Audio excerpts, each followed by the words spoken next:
큰 음덕을 쌓은 사람은 얼굴에 이 5가지 표식이 나타난다고 합니다. 복이 깊으면 염라대 왕조차 그 목숨을 함부로 거두어 가지 못한다고 전해집니다. 오심성경에 오신 것을 환영하며 구독에 감사드립니다.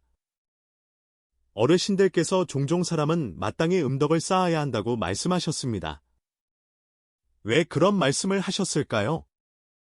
옛말에 이익과 명예를 얻는 것이 음덕을 쌓는 것만 못하다는 말이 있습니다.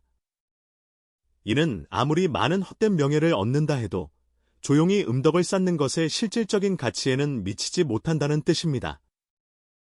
현실에서 선행을 하는 사람은 많지만 많은 이들이 작은 선행을 하고는 자신이 얼마나 선량한지 알리고 싶어 합니다. 하지만 불법의 관점에서 볼 때 묵묵히 쌓아 올린 음덕만이 진정으로 선한 인연의 씨앗을 심고 공덕을 쌓는 길입니다. 음덕이란 무엇일까요? 명예를 구하지 않고 보답을 바라지 않으며 조용히 남을 돕고 묵묵히 선의를 실천하는 것입니다. 이런 일들이 당장은 자신에게 이익이 되지 않는다고 느낄 수도 있습니다. 하지만 보답을 바라지 않는 모든 선의는 미래의 자신과 가족을 위한 복을 차곡차곡 쌓아가는 과정입니다. 옛사람들은 이 음덕을 특히 중요하게 여겼습니다. 반대로 드러내놓고 하는 양덕은 기껏해야 헛된 명성을 얻을 뿐 운명을 바꾸고 복을 쌓는 데는 큰 실질적 도움이 되지 않는다고 보았습니다.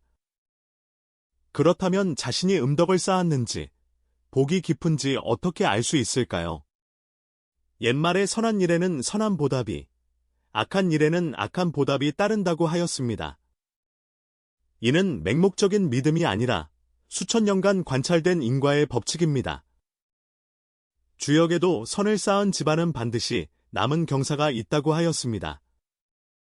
여기서 말하는 남은 경사는 한 세대에 그치는 것이 아니라 자손 대대에까지 복이 이어진다는 뜻이니 선행과 적선의 영향이 얼마나 지대한지 알 수 있습니다. 인과응보 외에도 관상을 통해 그 사람이 음덕을 쌓았는지 알 수 있다고 합니다. 경험 많은 이들은 진정으로 큰 음덕을 쌓은 사람은 그 흔적이 얼굴에 드러난다고 말합니다. 오늘은 복이 깊음을 나타내는 그 표식들이 무엇인지 자세히 이야기해 보겠습니다. 먼저 음덕문이 무엇인지 알아야 합니다. 우리가 흔히 말하는 슴질문은 사실 음덕문의 다른 표현입니다. 여기서 음은 묵묵히, 안으로라는 뜻을 지니고 있어 음덕문이란 사람이 선한 일이나 악한 일을 한 뒤에 얼굴에 드러나는 문이나 기색을 말합니다. 관상학에서 음은 내당이라고도 불리며 구체적인 위치는 두 눈 아래의 와잠 부위입니다. 이곳은 관상학의 12궁 중 남녀궁에 해당하며 주로 자손의 운과 관련이 깊습니다.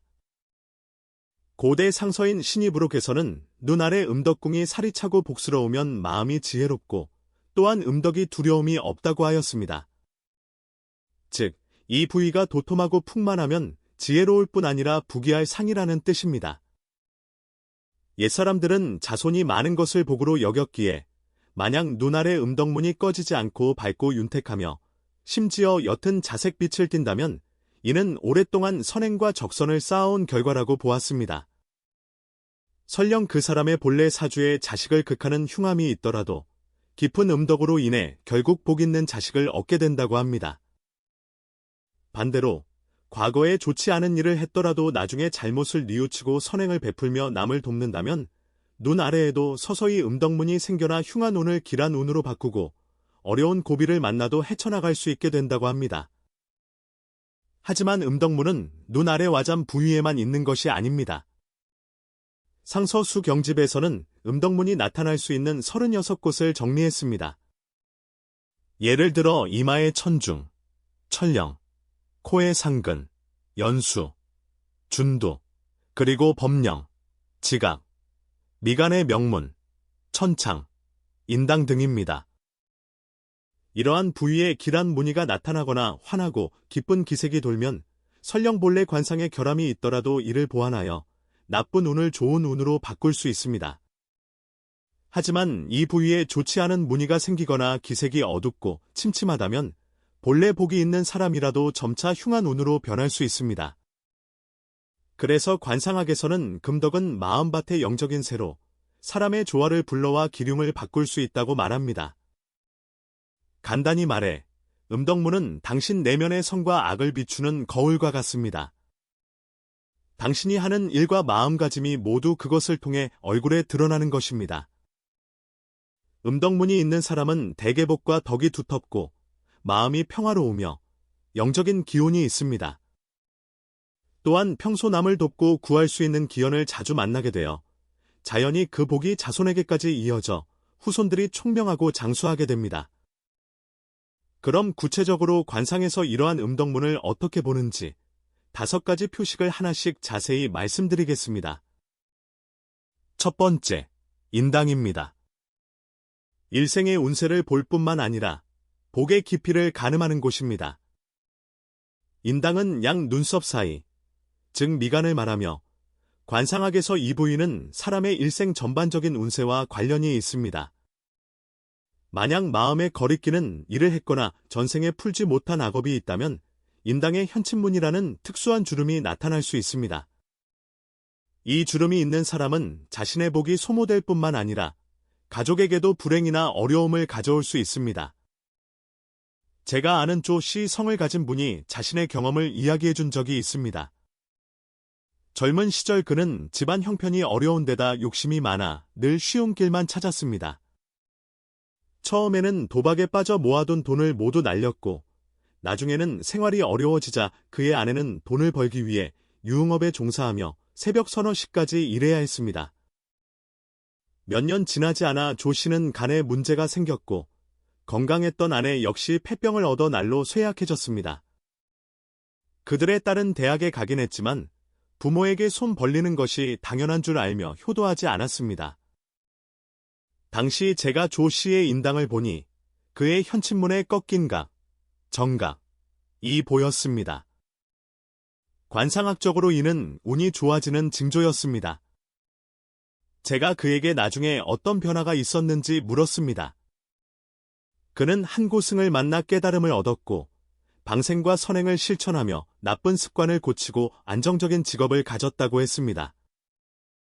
그렇게 5년 정도 꾸준히 노력하자 집안 형편이 나아지고 저축도 조금 하게 되었습니다. 그와 아내의 병이 완전히 낫지는 않았지만 마음은 예전보다 훨씬 밝아졌고 딸도 점차 철이 들기 시작했습니다. 관상학적 관점에서 볼 때 인당의 현친문이 꺾인다는 것은 이전의 애군이 길한 운으로 바뀌고 있음을 의미합니다.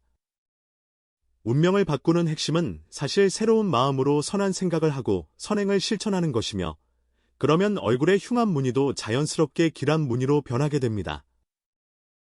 두 번째, 안수모상입니다. 눈썹, 귀 속 털, 머리카락에 장수의 신호가 숨어 있습니다. 만약 한 사람이 노년에도 꾸준히 선행과 적선을 실천한다면 몸의 단수모상이라 불리는 몇 가지 특징이 나타날 수 있습니다. 가장 분명한 것은 눈썹입니다. 예를 들어 서너 가닥 유난히 긴 눈썹이 자라나고 그 색이 윤기가 돌 수 있는데 이를 오챔이라고 부릅니다. 이런 눈썹을 가진 사람은 덕행이 높을 뿐만 아니라 장수를 예고하는 징표입니다. 눈썹 외에 귀 속에 털이 자라는 것도 좋은 징조입니다. 많은 사람들이 귀 속 털을 보기 흉하다고 생각하지만 관상학이나 양생의 관점에서 볼 때 특히 중년 이후에 귀 속 털이 왕성한 것은 신장의 기운, 즉 정기가 충만하다는 증거이며 이는 장수의 기본입니다. 그래서 귀 속 털이 길면 수명도 길다는 말이 있습니다. 또한 머리카락이 자라는 방향으로도 알 수 있습니다. 중년 이후에 머리카락이 이마의 양옆, 즉 1월각, 태양혈 근처에서부터 뒤로 물러나기 시작한다면 이는 길한 징조이며 덕행이 쌓이고 있음을 의미합니다. 하지만 머리카락이 정수리부터 빠지기 시작해 사방으로 확산된다면 이는 덕행이 부족하다는 신호일 수 있습니다. 이럴 때는 스스로를 반성하고 선행을 베풀며 악한 마음을 버려야 악운을 기운으로 바꿀 수 있습니다. 사실 눈썹이든 귀 속 털이든 머리카락이든 이러한 안수모상은 본질적으로 몸에 바른 기운, 즉 정기가 충족하다는 표현입니다. 그리고 정기가 충족한 근원은 바로 오랫동안 선행과 적선을 통해 쌓아온 복의 기운입니다. 마음이 깨끗하고 행동이 바르면 몸은 자연히 건강해지고 수명도 길어지게 됩니다. 세 번째, 눈 아래 자녀궁, 즉 음덕궁은 덕행과 자손의 운을 보여줍니다. 눈 아래 부위는 관상학에서 자녀궁 또는 즘덕궁이라고 불리며 한 사람의 덕행을 가장 직접적으로 보여주는 곳입니다. 만약 어릴 때부터 눈 아래가 도톰하고 평평하며 옅은 황색 광채가 돈다면 이를 소덕이 있다고 표현합니다. 이는 태어날 때부터 복을 지니고 왔음을 의미합니다.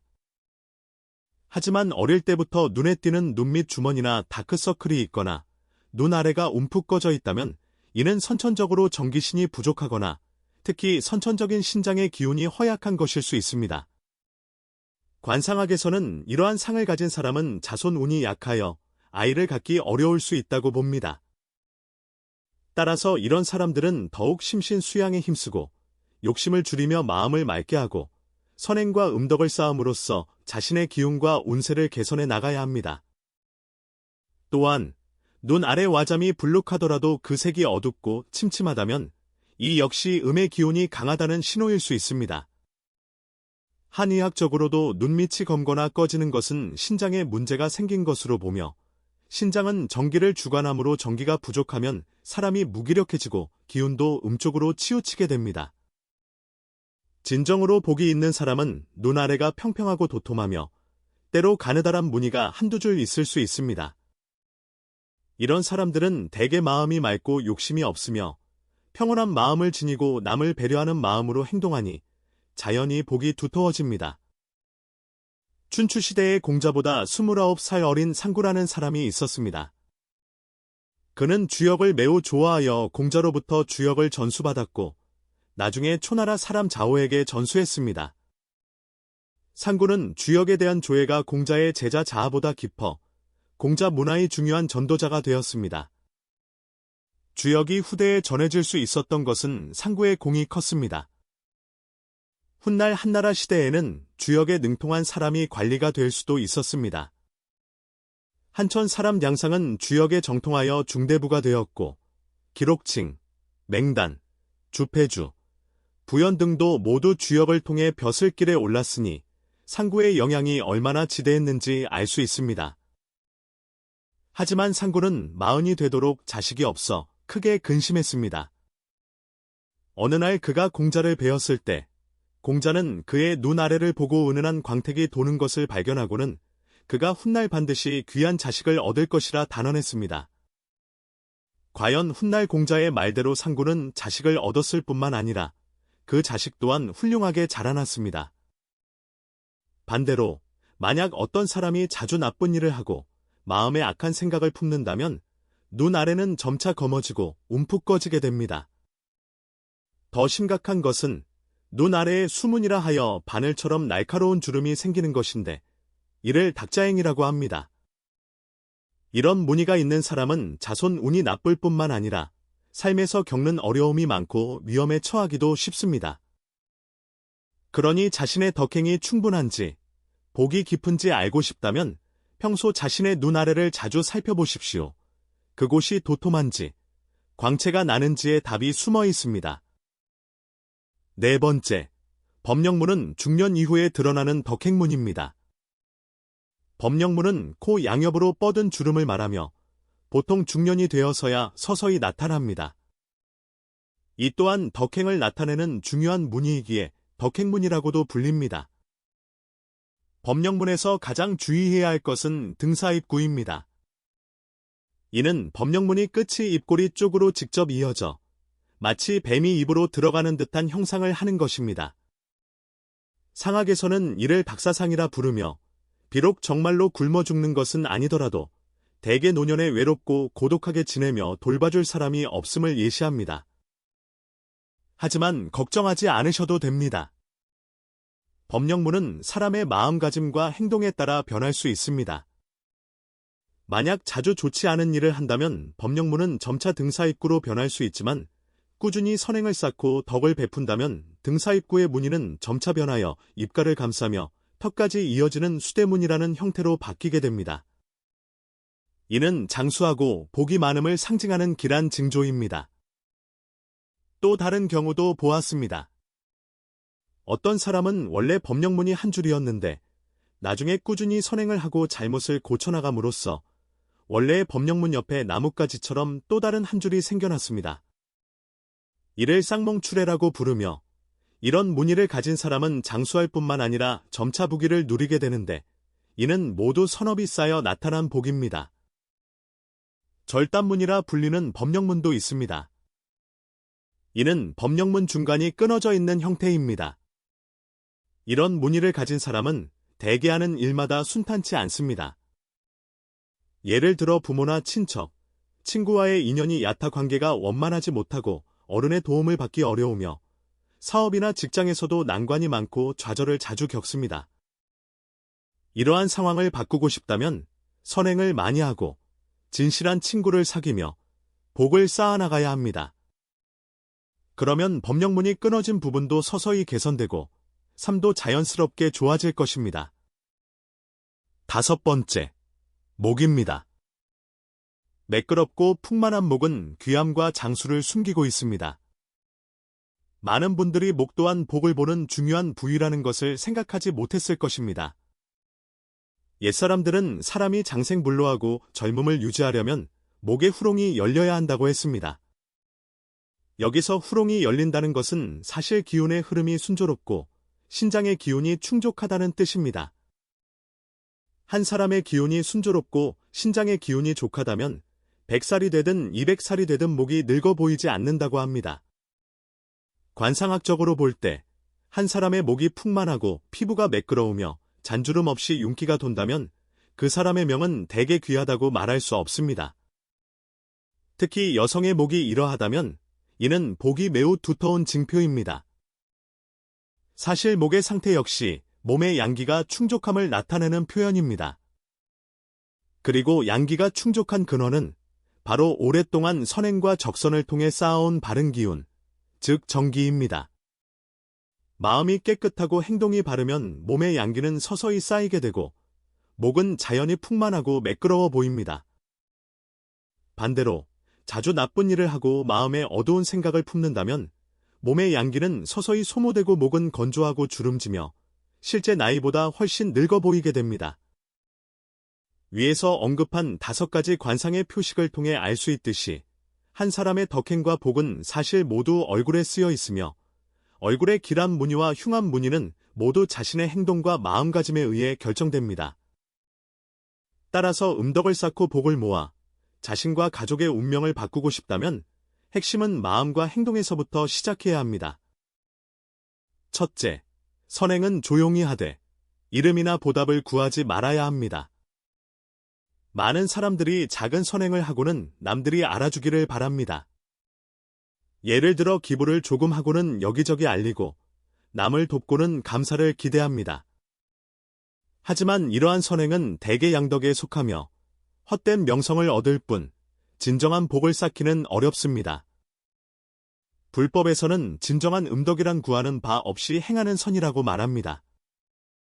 다른 사람의 도움이 필요해 보일 때 대가를 바라지 않고 심지어 그 사람이 알기를 바라지도 않고 손을 내미는 것입니다. 비 오는 날 낯선 이에게 우산을 씌워주거나 길 위에 돌을 치우거나 노인이 길을 건너는 것을 부축하는 것과 같은 작은 일들이야말로 눈에 띄지 않지만 음덕을 쌓는 좋은 방법입니다. 둘째, 잘못을 알면 즉시 고치고 보완해야 합니다. 누구나 실수를 할 수 있습니다. 중요한 것은 실수를 저지른 후에 그것을 깨닫고 고칠 수 있느냐입니다. 예를 들어 과거에 남에게 상처를 준 일이 있다면 진심으로 사과하고 보상해야 합니다. 과거에 탐욕스럽고 이기적인 습관이 있었다면 서서히 고쳐나가며 남을 먼저 생각해야 합니다. 앞서 언급한 조 씨처럼 비록 젊은 시절 잘못된 길을 걸었지만 나중에 깨닫고 꾸준히 선행을 베풀며 잘못을 고쳐나갔기에 결국 자신의 운세가 좋아졌을 뿐만 아니라 가족들까지 그 혜택을 받게 되었습니다. 불법에서 말하는 백정이라도 칼을 놓으면 부처가 될 수 있다는 말은 한번 잘못을 저지르면 돌이킬 수 없다는 뜻이 아니라 진심으로 뉘우치고 적극적으로 선행을 실천한다면 과거의 악업이 있더라도 서서히 그것을 풀고 복을 쌓을 수 있다는 의미입니다. 셋째, 선을 쌓은 집안은 반드시 남은 경사가 있다는 말을 기억해야 합니다. 가족이 잘 되고 자손이 잘 되기를 바란다면 말로만 해서는 소용이 없습니다. 핵심은 자신이 먼저 모범을 보이며 선행과 적선을 실천하는 것입니다. 예를 들어 자녀에게 선량함과 사랑을 가르치고 평소 가족과 함께 선행을 실천하는 것입니다. 방생을 하거나 어려운 이웃을 돕거나 공익활동에 참여하는 것 등이 있습니다. 이러한 행동은 음덕을 쌓을 뿐만 아니라 자녀에게 좋은 본보기가 되어 선량한 가풍이 대대로 이어지게 합니다. 옛사람들은 자손이 어리석더라도 경전을 읽히지 않을 수 없고 조상이 멀더라도 제사를 소홀히 할 수 없다고 하였는데 그 핵심은 바로 적선입니다. 집안에 충분한 음덕이 쌓여야만 자손 대대로 그 복을 누릴 수 있습니다.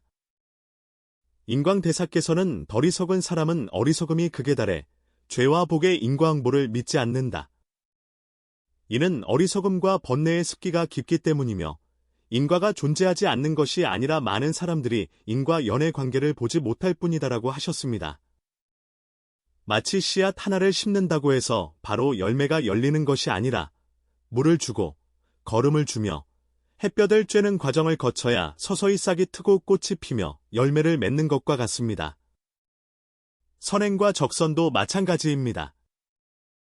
좋은 일 한 가지를 했다고 해서 바로 보답이 오는 것이 아니라 오랜 시간 꾸준히 실천해야 복이 서서히 쌓이고 마침내 자신의 관상과 운세에 드러나며 자손 대대에까지 이어지게 됩니다. 불가에서는 부처님은 문 안의 어느 한 사람도 버리지 않으신다고 말합니다. 이는 누구든지 선행을 실천하고 잘못을 고치고자 한다면 모두 복을 쌓고 운명을 바꿀 수 있다는 뜻입니다. 설령 당신이 과거의 잘못을 저질렀다 하더라도 지금 이 순간부터 깨닫고 주변의 작은 일부터 시작하며 선한 마음을 품고 선행을 실천한다면 얼굴의 흉한 무늬는 서서히 길한 무늬로 변하고 복 또한 당신을 찾아올 것입니다. 우리 모두 음덕을 많이 쌓고 선행을 베풀어 자신뿐만 아니라 가족 모두가 복되고 평안하며 6가지 길상이 늘 함께하고 기쁨이 가득하기를 기원합니다.